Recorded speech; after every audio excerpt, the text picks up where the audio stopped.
nationale pour les intérêts de la médecine. Association indépendante, l'UNIM défend les intérêts des professionnels de la santé depuis plus de 40 ans et leur propose les meilleures conditions d'assurance professionnelle et privée à des tarifs privilégiés négociés avec son partenaire Allianz. Sa particularité, son conseil d'administration composé exclusivement de professionnels de la santé. Adhérer à l'UNIM, c'est bénéficier d'une offre conçue par des professionnels de la santé, pour des professionnels de la santé, avec des garanties spécifiques et exclusivement adaptées à leurs besoins. Prévoyance, complémentaire santé, assurance de prêt ou encore protection de l'exercice en groupe. Les adhérents de l'UNIM bénéficient également d'un bouquet de services innovants, parmi lesquels une garantie d'assistance et de services très complète, ainsi qu'une protection juridique vie privée, vie professionnelle.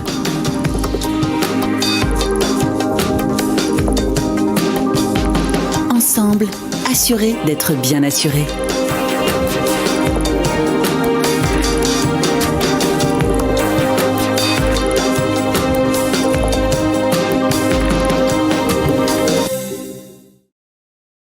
Bonsoir à tous, soyez les bienvenus pour ce dernier numéro de la 6e saison des Mardis de la Santé, organisé par Medscore, l'Observatoire des tendances santé-sport, toujours avec le soutien de son partenaire l'UNIM, l'Union nationale pour les intérêts de la médecine.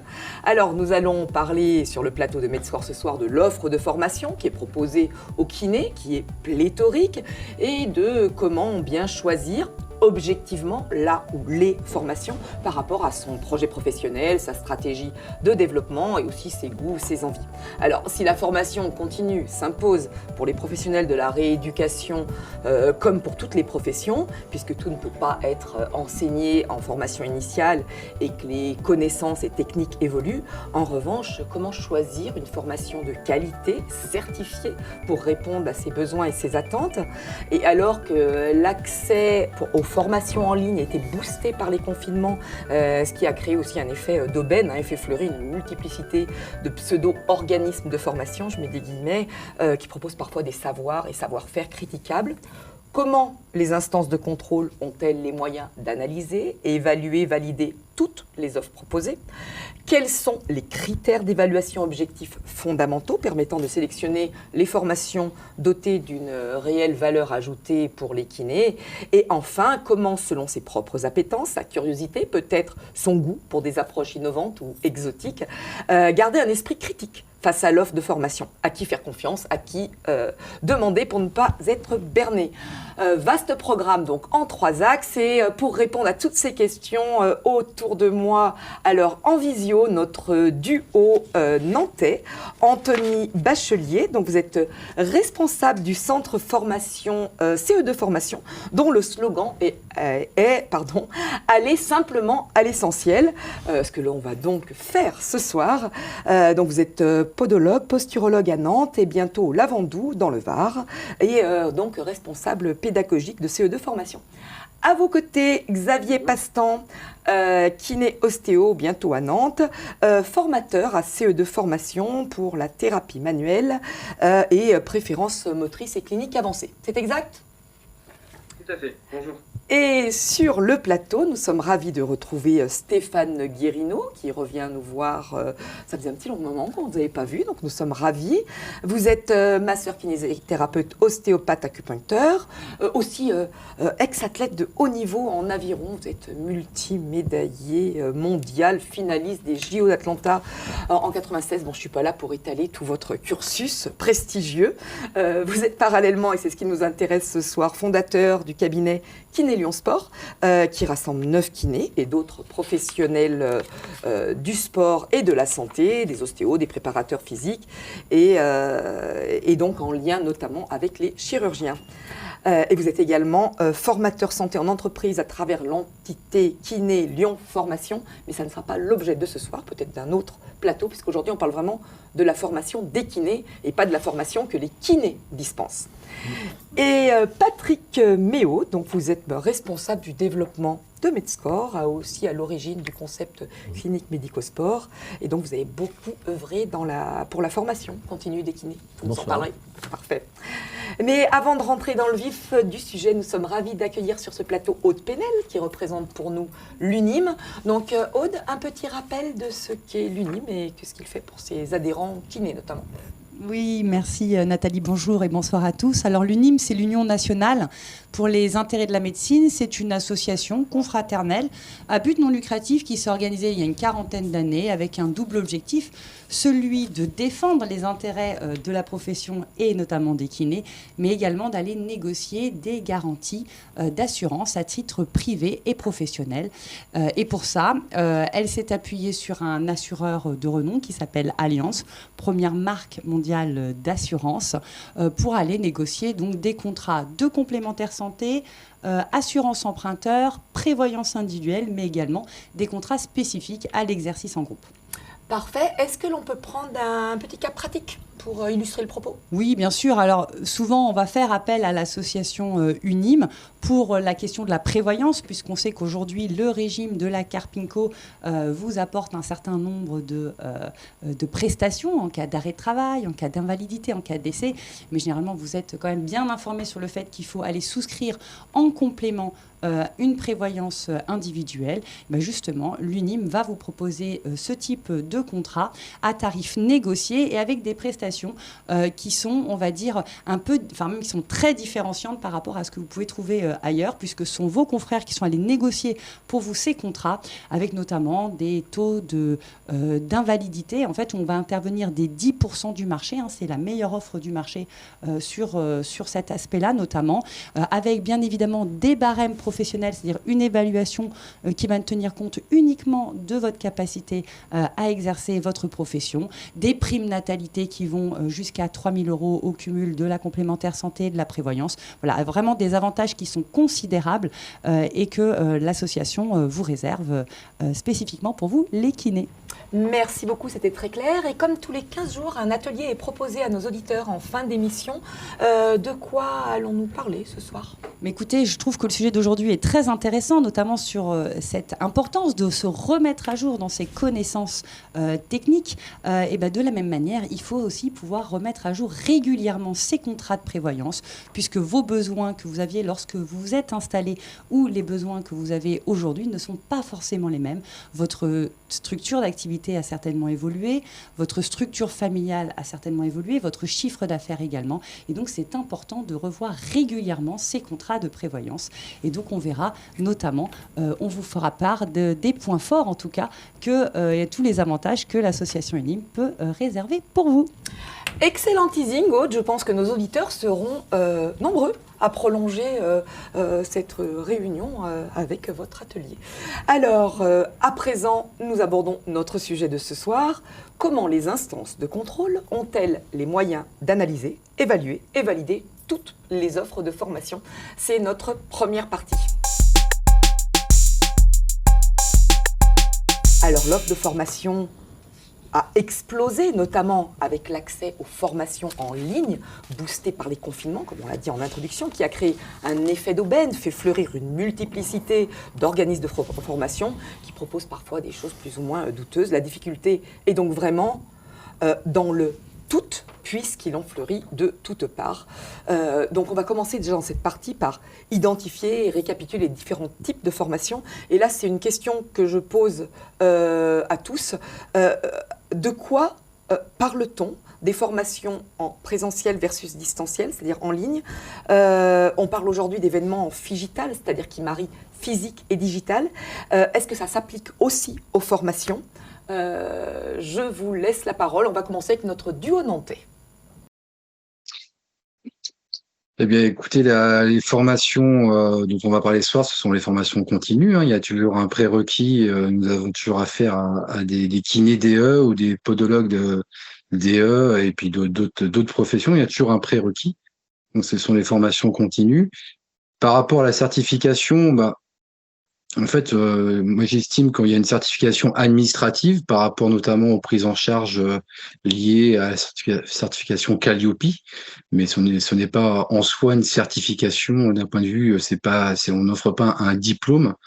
Nous, on peut offrir un prérequis pour aller vers des diplômes universitaires, par exemple, où là il y a vraiment une certification universitaire, mais en aucun cas ce sont des formations certifiantes.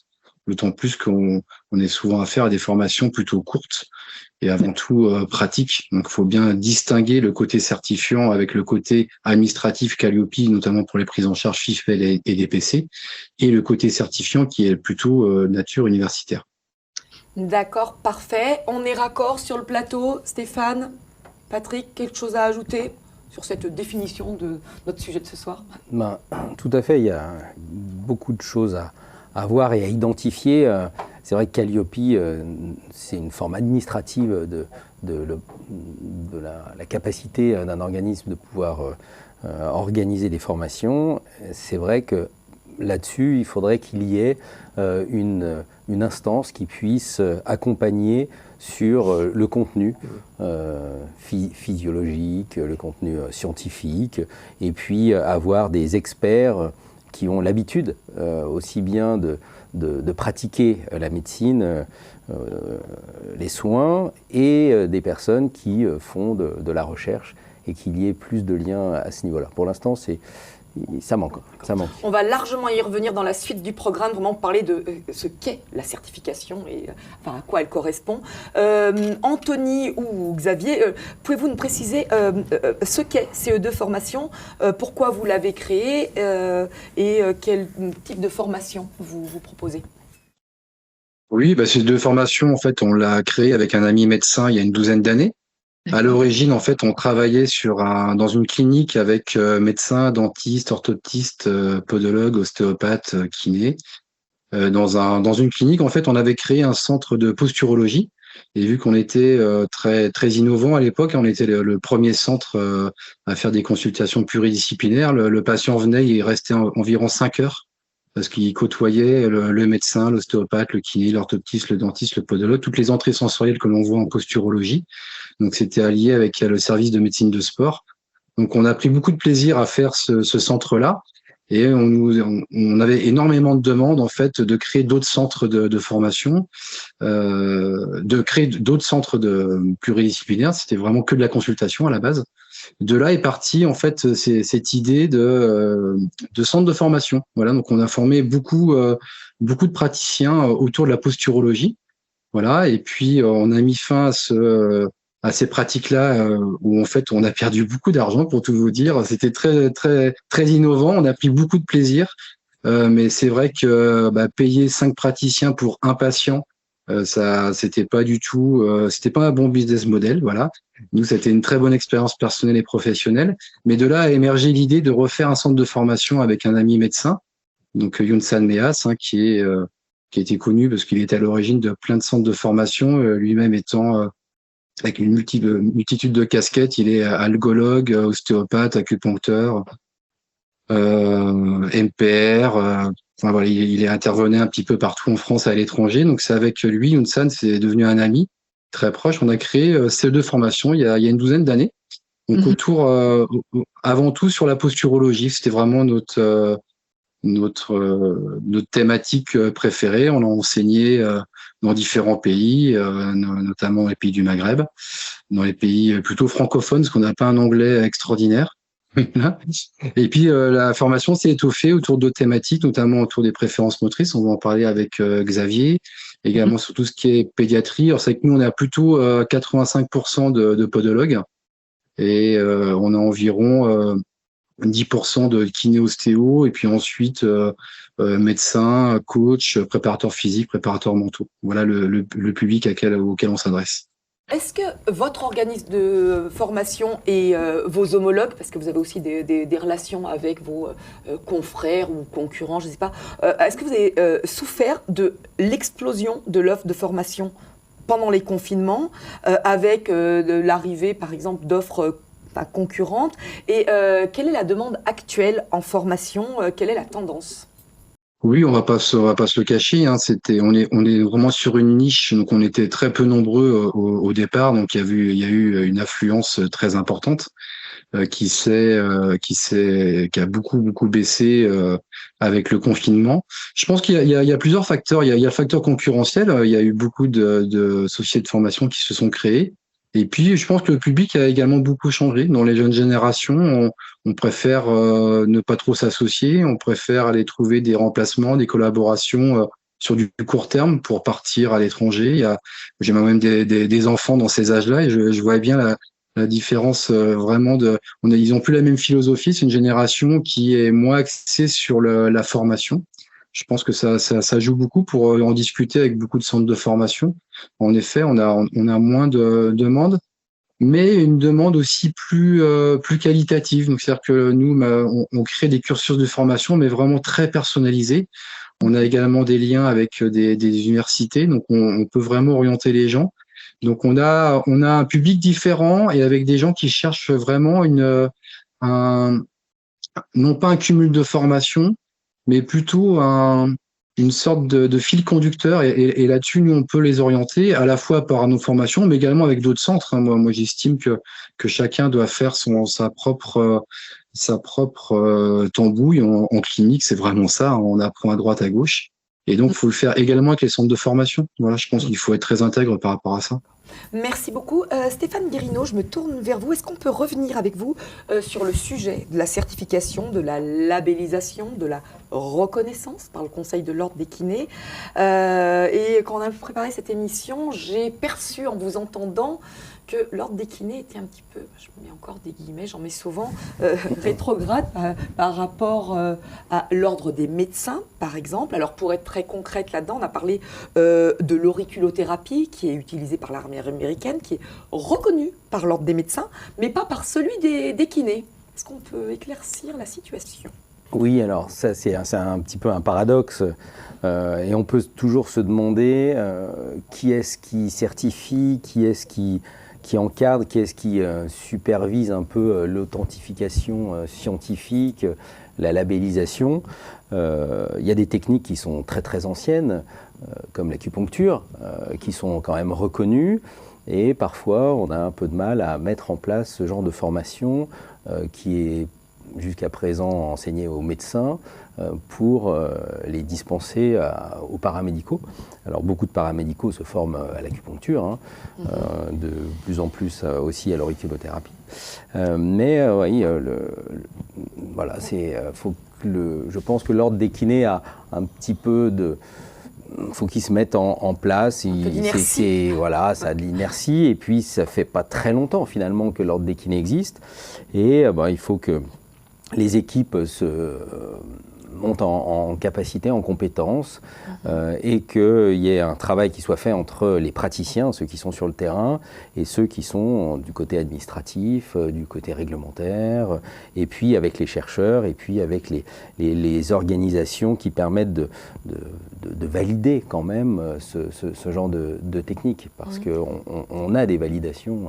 Alors, vous m'expliquez aussi qu'on exigeait, alors surtout je crois les jeunes kinés exigeaient d'avoir des EBM, des Evidence-Based Medicine, c'est-à-dire une médecine basée sur les preuves. Or, il existe le savoir empirique, l'expérience.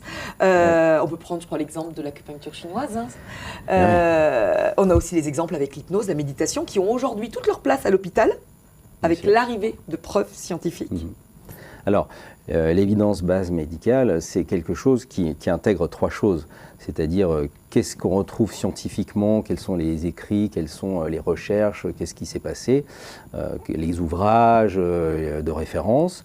Il y a la capacité, la compétence du praticien, qui est très importante, parce qu'il faut assimiler ces techniques-là et être capable de les utiliser correctement. Et puis, il y a le souhait du patient, quand même, qui est à prendre en compte. Et ça fait 3 modules. Et beaucoup de jeunes kinés en ce moment sont très attachés à uniquement le côté scientifique de ce qui a été écrit. Mais là aussi, comment est-ce qu'on peut vérifier l'authenticité de ces études ? Parfois, des études cliniques sont un peu biaisées en fonction des facteurs qui sont pris en compte. On peut créer une étude clinique pour dégommer quelque chose. C'est très facile. Demain, je peux faire une étude et puis me dire je prends tel facteur pour démontrer que ça ne marche pas. Vous avez des exemples précis à nous donner ?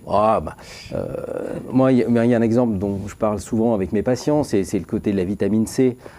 Qui, dans les années fin des années 60, un prix Nobel a expliqué, a démontré en faisant des des perfusions de vitamine C, qu'il avait des résultats extraordinaires au niveau de la récupération physiologique des patients. Et les labos américains ont dit « Ah ben tiens, on va faire une étude. Au lieu que ce soit une étude faite sur des intraveineuses, des injections, ils ont fait par voie orale. Et donc l'assimilation de la vitamine C n'est pas du tout la même. Et ils ont dit « Ah ben vous voyez, les résultats ne sont pas les mêmes, ils ne sont pas bons, etc. » Donc si on veut dégommer quelque chose, on peut le faire.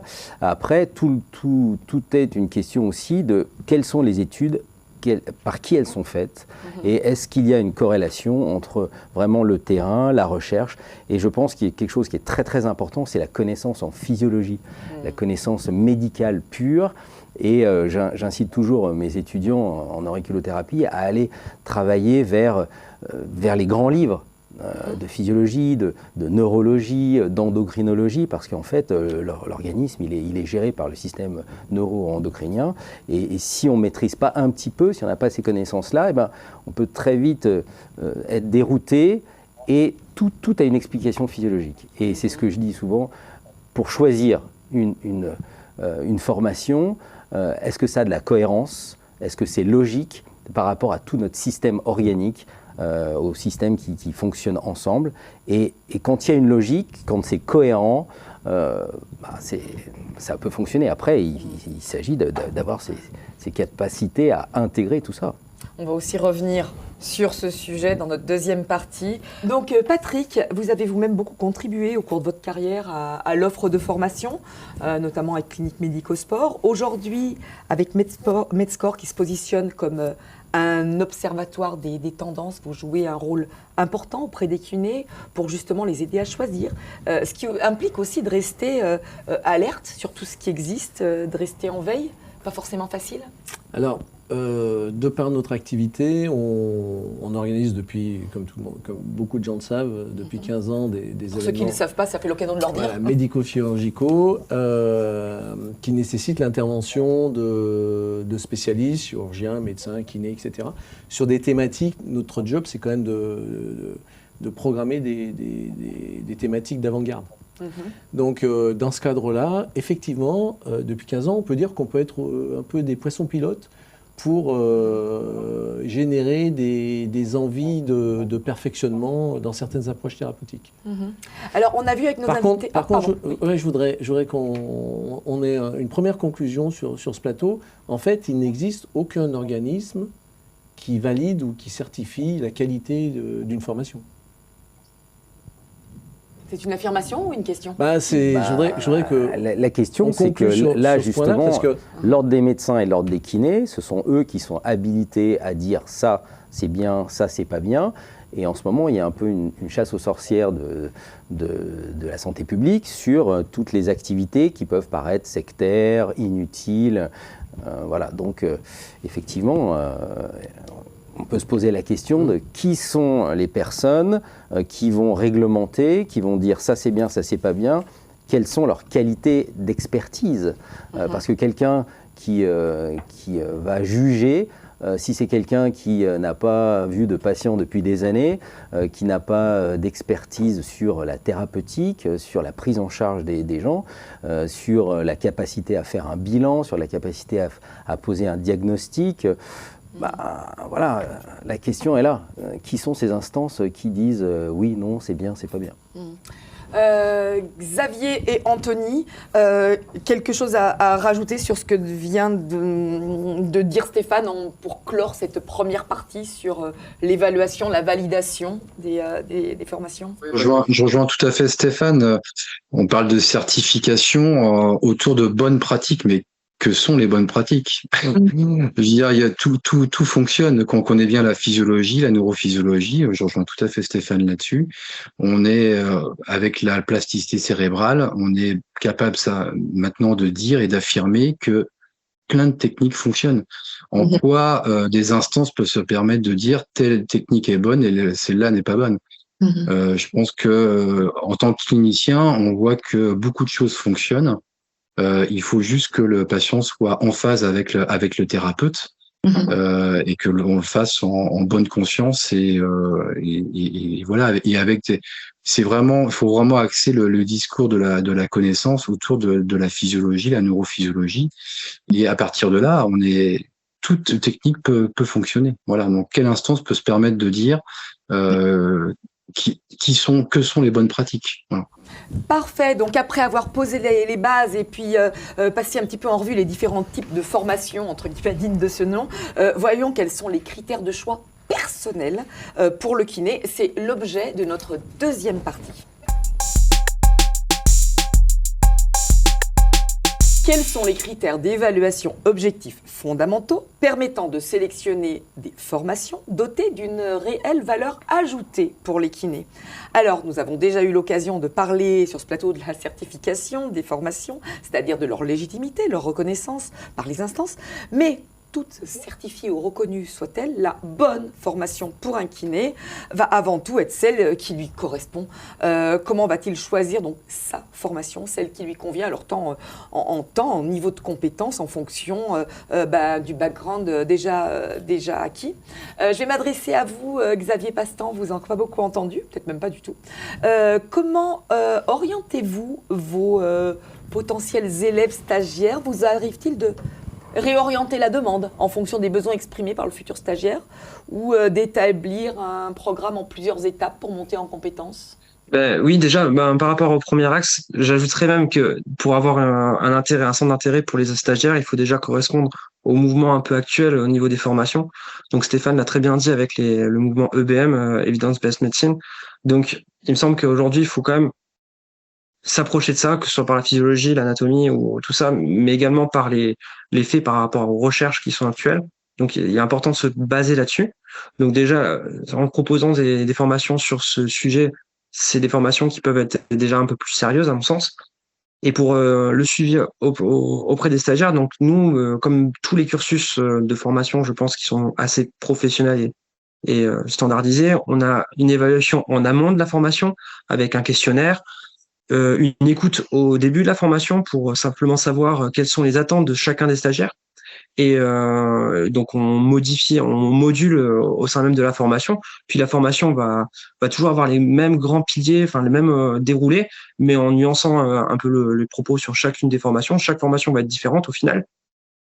Et on a également un retour plus tard avec un second questionnaire qui permet de suivre l'évaluation des acquis.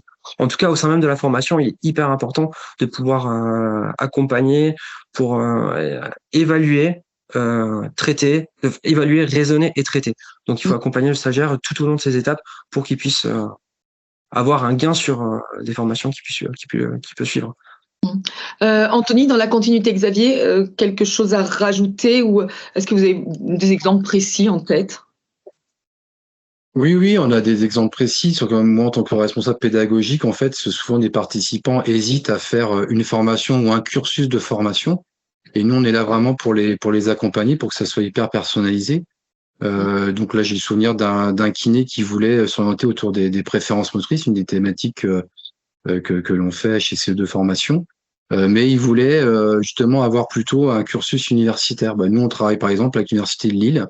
On a créé en partenariat un diplôme universitaire sur les préférences motrices et préparation mentale, en lien justement avec le DU de préparation mentale de Lille. Et du coup, pour ça, on peut proposer un cursus, parce qu'il faut avoir un prérequis à la fois sur les préférences motrices, mais également en préparation mentale. Et donc là, ce kiné-là, lui, côtoyant beaucoup de sportifs, voulait utiliser des outils de thérapie brève et de préparation mentale avec ses sportifs au sein de son cabinet. Donc là, nous, on a répondu à sa demande en préparant en fait à cette validation universitaire par les prérequis qu'on peut proposer. D'accord. Stéphane, alors la vraie question, au cœur de notre sujet de ce soir, c'est de quoi a besoin le kiné pour améliorer sa pratique. Quelle doit être du coup la valeur ajoutée de cette formation? Que doit-il attendre, exiger de telle ou telle formation?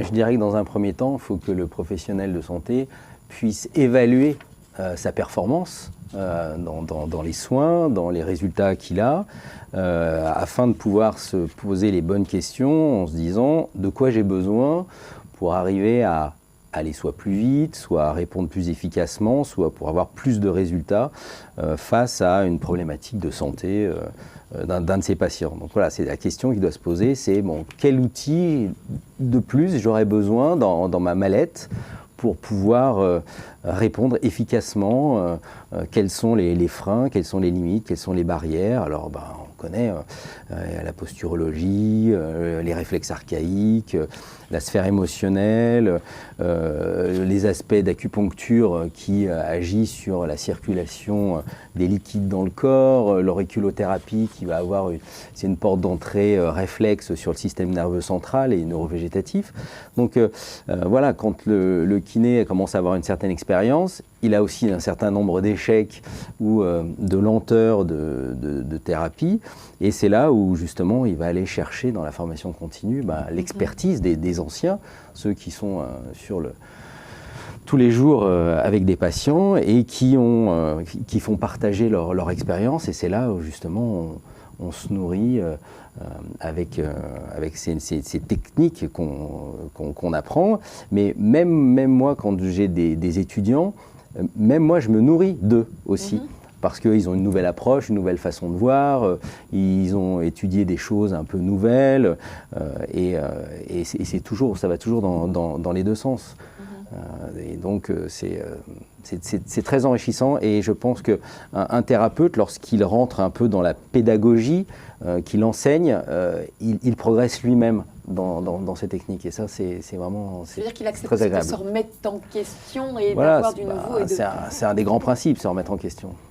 Moi j'ai une question à poser par rapport justement on va dire à la crédibilité et le sérieux des différentes offres sur le marché. Est-ce qu'en tant que formateur, il vous est arrivé, ou est-ce qu'il y a un pourcentage de déchets justement, parce que en fait on se rend compte qu'on est plus on va plus vers des formations verticalisées, de spécialistes d'expertise. Est-ce qu'il vous arrive de dire à quelqu'un, t'es pas fait du tout pour les préférences motrices, ou t'es pas fait du tout pour intégrer les process d'auriculothérapie? Est-ce que ça vous arrive, ça, ou très sincèrement? Très sincèrement, ça a dû m'arriver une fois où franchement un gars est venu pour une formation où il y avait une prise en charge intégrale, alors qu'il n'avait pas du tout, cette vision holistique de l'individu. Il était très symptomatologique et mécaniste, qui peut fonctionner, hein, c'est pas le débat. Mais on se demandait vraiment ce qu'il a fait là, et moi j'ai préféré lui rembourser la formation. Parce qu'il dérangeait plus. Enfin, il y avait aucun intérêt. Comme dit Stéphane, c'est un véritable échange, une interaction, une synergie que l'on crée.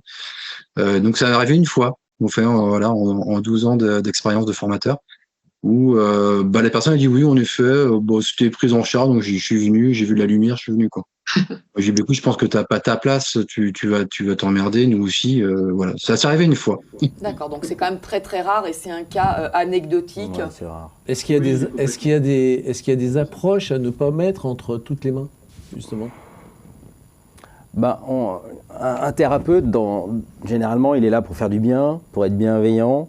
Et j'ai jamais vu quelqu'un qui était... Alors, il y a des gens qui ont plus d'aptitudes que d'autres. Il y en a qui sont plus doués, il y en a qui ont besoin de plus de temps pour assimiler certaines techniques, certaines compétences. Voilà, après, chacun avec ses capacités, on juge à la fin des formations, on fait passer des tests, on voit comment ils fonctionnent, et on leur dit, faudrait revenir, ou faudrait refaire un stage de perfectionnement pour mieux assimiler. On voit ceux qui sont doués, ceux qui sont font l'éponge plus rapidement que d'autres. Voilà, mais non, généralement, les gens sont là parce qu'ils ont envie. Ouais. Ils ont envie d'apprendre une nouvelle chose, un savoir, et ils viennent se nourrir. Est-ce que ça vous convient? Oui, pardon. Je voudrais rebondir sur ce que dit Stéphane, justement, puisque nous, c'est un peu le cœur de notre sujet, les préférences. Donc les préférences, elles vont aussi bien dans l'aspect moteur que dans l'aspect cognitif. Et du coup, ces aptitudes, ces capacités à des gens à approcher plus facilement certaines approches que d'autres, et des aptitudes plutôt manuelles ou plutôt cognitives, on va dire dans le raisonnement clinique, ça, aujourd'hui, on essaie de l'expliquer. On a des pistes de raisonnement sur ce sujet-là, via les préférences notamment. Mais Mais du coup, c'est intéressant. Et puis, comme une formation, quand elle est complète, elle valise un petit peu tous les aspects. Du coup, il y aura toujours des aspects que les stagiaires pourront suivre sur certaines parties de la formation, vont bien comprendre, et d'autres vont plus intégrer d'autres parties de la formation, quand la formation, elle est globale, on va dire. Donc, au final, c'est pour ça que les formations, c'est rare qu'on ait des gens qui ne trouvent pas leur compte, quoi. Est-ce que ça vous convient de retenir de cette partie que ce qui compte vraiment, c'est d'identifier une formation qui représente une véritable valeur ajoutée pour soi, à la fois sur le plan professionnel et personnel. Parce qu'une formation, c'est pas juste destiné à ajouter une compétence technique supplémentaire, mais véritablement de faire évoluer le kiné vers une approche plus globale. Et aucune technique ne peut répondre à tout, ni à tous les patients, parce que dans vos patients, vous avez la maman, le chef d'entreprise, la personne âgée, enfin vous avez une diversité de patients. Oui, c'est là justement l'intérêt d'avoir une mallette thérapeutique assez conséquente, c'est qu'on va pouvoir analyser, tiens, ce patient-là va plutôt avoir besoin de telle technique parce qu'il y a tel blocage, il y a tel frein, et puis un autre, on va plutôt l'orienter, il m'arrive très souvent d'orienter des patients vers des confrères parce que je sais qu'ils sont plus performants sur certaines prises en charge, et donc on s'échange les patients, et puis notre regard finit par nous permettre de savoir vers quel axe s'orienter pour son bien, et puis pour nous aussi, parce que c'est chaque fois très enrichissant, très gratifiant. On s'épanouit quand on arrive à améliorer la santé des patients. Là, on se fait plaisir, c'est là notre récompense. Merci beaucoup. Alors, après avoir déjà parlé de reconnaissance des formations, de certification, des choix, des goûts personnels, nous allons revenir sur l'esprit critique qu'il est nécessaire d'avoir pour ne pas se faire embarquer par des offres qui pourraient être finalement trop séduisantes, mais peut-être creuses. C'est l'objet de notre troisième partie. On en parle juste après le message vidéo de notre partenaire l'UNIM. À tout de suite.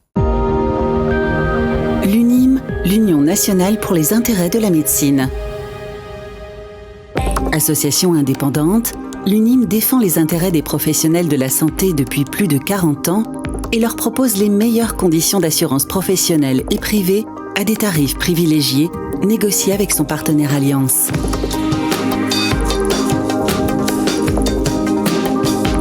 Ensemble, assurés d'être bien assurés.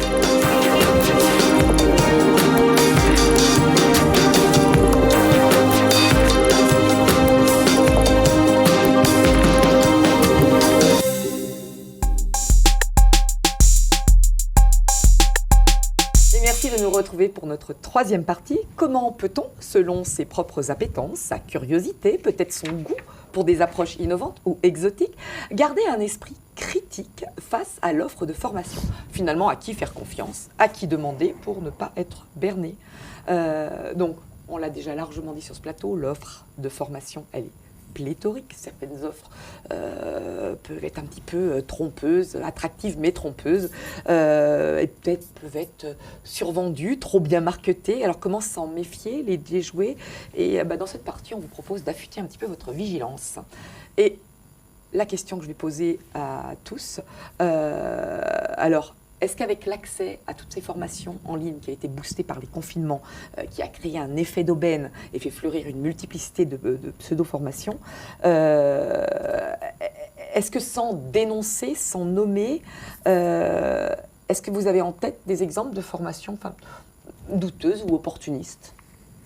Il y a un ralentissement quand même assez important qu'on constate au niveau des webinaires, au niveau des formations webinaires. Il y a vraiment des scores de fréquentation qui n'ont plus rien à voir avec la période du Covid. D'accord, mais du coup à quoi? Une offre trop importante, oui, à mon sens, et puis des opportunistes qui ont diffusé des programmations un peu légères. D'accord, c'est aussi votre On a besoin du contact. Quand on veut se nourrir, apprendre, on a besoin de pouvoir échanger, de poser des questions, revenir sur un thème. Alors c'est vrai que je vais souvent sur la plateforme La Maison du Kiné, ils proposent pas mal de bonnes formations. De temps en temps, je m'inscris, j'en écoute une. Il y a toujours des choses à saisir. On peut toujours se nourrir de petites choses. Ah oui, tiens, ça, je me remets un petit peu sur les rails parce que c'est vrai que ça, je ne le faisais pas assez. C'est intéressant et je pense que la formation continue, c'est important. C'est essentiel. Voilà. Après, il faut toujours faire le rapport avec le côté scientifique. Et quand je dis côté scientifique, c'est la connaissance des systèmes. Lorsqu'il y a une corrélation avec les connaissances, il n'y a pas de raison que la formation ne soit pas bien. Après, ça va dépendre du formateur, ça va dépendre de son approche. Personne n'est champion du monde. Voilà, certains accrochent plus que d'autres. Mais voilà, si on est allé voir d'abord à quoi ça correspondait sur les connaissances scientifiques qui existent depuis des lustres, ça match. Ensuite, il y a les nouvelles choses qui ont été découvertes avec les études cliniques, avec des jeunes kinés et surtout avec le doctorat maintenant pour certains kinés. Voilà, donc ça c'est intéressant. Donc il y en a qui se penchent vraiment sur le côté scientifique, sur les études. Avec la partie vraiment recherche. Voilà, recherche et je dirais qu'on a besoin d'eux parce qu'ils vont venir travailler avec nous pour justement arriver à mettre en place des validations et pour justement accréditer au maximum les formations qui sont données. Au-delà des polémiques sur les comptes formation surtout, ce qui nous intéresse vraiment ici, quels sont vos conseils auprès des kinés pour retenir, adapter les meilleures formations pour eux? Est-ce qu'il y a vraiment des conseils à donner? Parce qu'en fait, c'est hyper volontaire, la formation. Je pense que c'est surtout le bouche à oreille. On a la chance de pouvoir travailler à plusieurs. On a la chance de discuter entre kinés ou autres professions complémentaires. Et on voit bien, tiens, moi j'ai fait cette formation, vas-y, c'est génial, j'ai appris ça. Et puis on est plus quand même sur des appétences cliniques. On n'est pas des chercheurs, on est des vrais cliniciens. Donc on a besoin de toucher, on a besoin d'échanger, on a besoin de partager nos expériences cliniques. Et donc ça se fait surtout par le bouche à oreille. Moi je trouve parce qu'on est des passionnés, on aime notre clinique. Pour ajouter, moi, je pense, comme Anto, il y a le bouche à oreille qui marche très très bien. Après, il y a des grands cursus en kiné qui sont un peu phares aujourd'hui, qui sont beaucoup à la mode, qui sont sur l'évaluation. C'est ce qui est le plus à la mode aujourd'hui, l'évaluation. Et donc, il y a des grands cursus que beaucoup de kinés suivent, qui sont très intéressants, et donc qui, eux, il n'y a aucun problème à suivre. Mais après, une fois qu'on a fini ces grands cursus, c'est là où justement le bouche-oreille sur des formations qui sont peut-être un peu plus novatrices, qui changent un petit peu du parcours classique. Et donc là, le bouche-oreille, et surtout les compétences, le parcours des formateurs. Donc voir s'ils ont un réel background ou une vraie compétence ou s'ils sont nulle part, quoi. Un autre aspect qu'on n'a pas encore abordé, mais qui me semble quand même important d'évoquer rapidement, vous disiez, quand on a évoqué le sujet de ce soir, qu'il y avait une diminution dans la demande de formation qui était aussi liée au coût, donc au coût de la vie, au niveau de vie. Donc ça, c'est une réalité, c'est lié à la conjoncture. Comment on pourrait se projeter? Quelle pourrait être la conséquence finalement de moins se former, de freiner un petit peu? Le coût de la vie, il augmente comme pour tout le monde. Nous concernant les kinés, on n'a pas vraiment été revalorisés depuis de nombreuses années. Mais en dehors de ça, c'est vrai que ça peut être un sujet. Pourquoi depuis ces 3 dernières années, depuis le Covid, on a une petite diminution au niveau des formations. Là, je vais faire court en temps. Forcément, c'est moins de remise à jour au niveau des compétences et des enseignements. Donc des attitudes qui vont stagner peut-être, et donc moins de remise en question, moins de critiques, et donc non, c'est pas pour le meilleur en tout cas, donc cette diminution. Mais puis il y a beaucoup de il faut recréer de la stimulation, il faut recréer de l'envie, de l'engouement pour que les gens se forment, et et se renouvelle. Je pense que ça reviendra. Bon, Ça va revenir, ça ouais. reviendra. Ça revient. Il y a une réelle demande une fois qu'on est confronté à nos patients sur des feedbacks où c'est pas forcément pas forcément positif. On se remet forcément en question. Enfin, je pense que tout clinicien se remet en question. Donc, au bout d'un moment, la formation va revenir en fait. Et puis il y aura un tri qui va se faire. Il y aura un tri qui va se faire. Ouais, puis c'est un investissement en fait pour le thérapeute parce qu'en fait il va travailler mieux, plus vite. S'il est dans l'expertise, il va générer une patientèle nouvelle. Donc il y a beaucoup qui considèrent que c'est un investissement au départ. En tour de table de conclusion là, de cette partie, est-ce que vraiment pour vous c'est alors prioritaire? Vous allez difficilement dire le contraire puisque vous êtes aussi dedans. Est-ce que quoi qu'il en soit, la formation doit rester une priorité, parce que sur du court terme, effectivement, ça peut éviter certaines dépenses. Sur le long terme, par contre, ça va se payer. Qu'est-ce que l'on doit retenir? Si on travaille à plusieurs, on a souvent une remise en question et on va souvent se nourrir des autres. Voilà. Et pour mon exemple, j'aime bien avoir des jeunes dans mon cabinet parce qu'on se nourrit d'eux, on les accompagne, ils viennent nous demander des conseils aussi. Donc ça peut être fait au long cours. Mais il faut aller chercher un petit peu plus loin parfois pour justement se redonner un petit peu d'élan, se redonner un petit peu de peps, d'aller apprendre de nouvelles choses. Les Chinois disent, pour que les choses durent, il faut qu'elles changent. Donc il faut aller un petit peu de l'avant. Mais la conjoncture économique, parfois, fait qu'on a la tête dans le guidon et il faut faire du volume parce que même ces compétences-là, parfois, sont difficiles à valoriser et à faire payer. Où on est dans un système où les gens ont l'habitude que la santé leur coûte presque rien et ils ont du mal parfois à mettre un petit peu d'argent. Alors c'est pas vrai pour tout le monde. Quand ils vont voir l'ostéo plusieurs fois dans l'année, bon, ils sont remboursés 2 fois, peut-être 3 fois, mais pas les fois suivantes. Donc ils sont prêts à investir et on a aussi notre part à faire sur l'éducation de santé de nos patients. Voilà, et ce côté économique a un impact de toute façon. Xavier, Anthony, votre conclusion de notre échange? J'irais même encore plus loin, c'est-à-dire que moi, pour côtoyer beaucoup de formateurs, beaucoup d'apprenants, moi, je trouve que les gens qui se forment beaucoup, ils ont vraiment un épanouissement personnel. C'est-à-dire que c'est des gens qui sont tellement curieux, qui prennent tellement de plaisir à ce qu'ils font. Ils se nourrissent justement de tous ces échanges. Et moi, je vois que ces gens, ils sont complètement épanouis à titre personnel. Donc, formez-vous. Parfait. On rajoute un petit mot, Xavier, ou vous adhérez complètement, vous représentez une entité unique? J'adhère totalement. Il faut se donner un petit coup de pied aux fesses et puis se remettre à jour. Et puis c'est que pour un accomplissement personnel et professionnel au final. Donc c'est voilà. Parfait. Parfait. Patrick, votre mot de la fin. Motivons les kinés.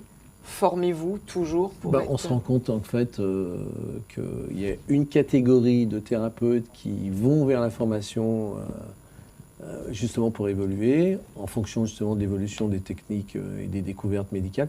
Et puis il y a toute une partie aussi de kinés qui, eux, restent repliés sur les acquis. Donc il faut les motiver. Exactement. Voilà.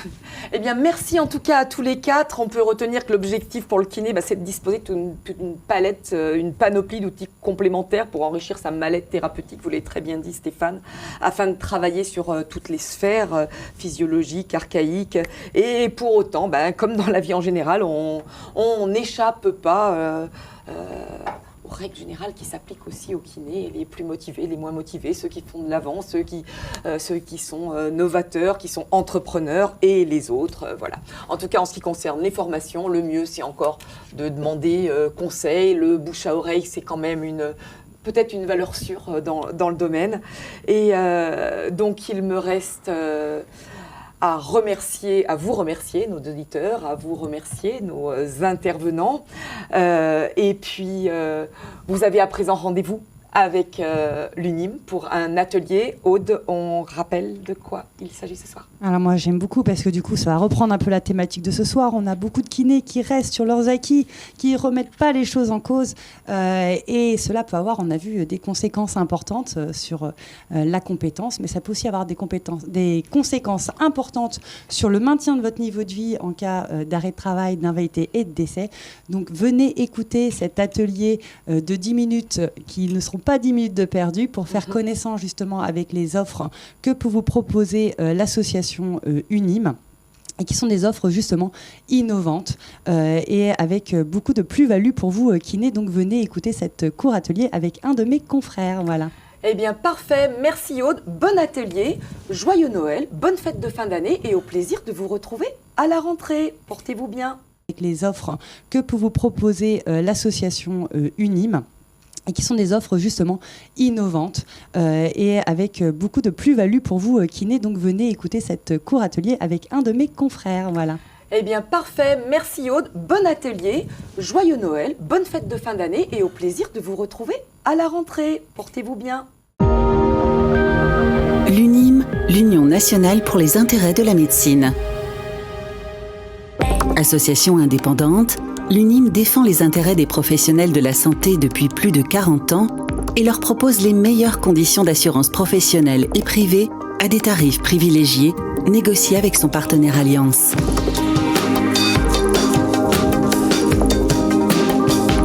Ensemble, assurés d'être bien assurés.